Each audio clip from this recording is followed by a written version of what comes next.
Nasubo ang tulo ka mga vendors sa gawa sa Jensen Central Public Market human nga sakalit lang sumala pa sila giadtoan sa clearing team sa syudad.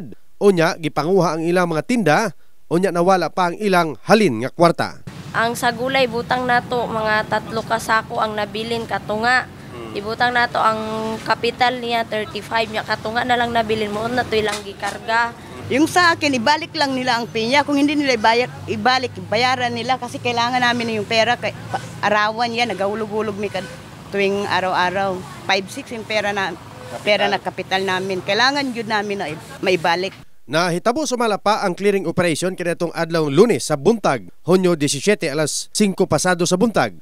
Pagkaugma, ilang giadto sa City Hall ang opisina sa clearing team. Giatubang sila apan wala na sumala pa na balik ang mga pinya nga tinda nga mokabat sa 8,000 ka pesos ang kantidad. Wala usab daw na balik ang halin ni alias Amina nga 5,000 ka pesos o kapin usa ka libo nga halin sa kapihan sa laing vendor. Gikuha lang ang ilang numero sa cellphone kay mag-imbestiga pa sa nahitabo. Gumi kanini, agrabyado mga vendors kay inutang daw ang ilang kapital sa gamay nga negosyo. Mga emosyonal si alias Amina.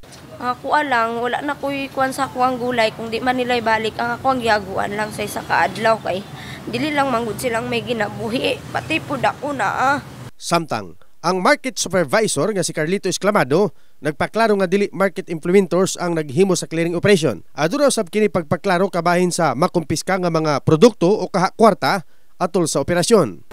Kung perishable goods manggod na mga kuan nga kung perishable goods siya within after 72 hours kuan na siya i-donate sa mga orphanage kanang bahay ampunan ipa-receive yun na siya nga ang mga item tungod kay perishable goods siya gi-donate kanang mga allegation lang nga nawala wala na may liability ang mga government implementors ana kay nag-allegation naman na siya nakumusyon naman na siya.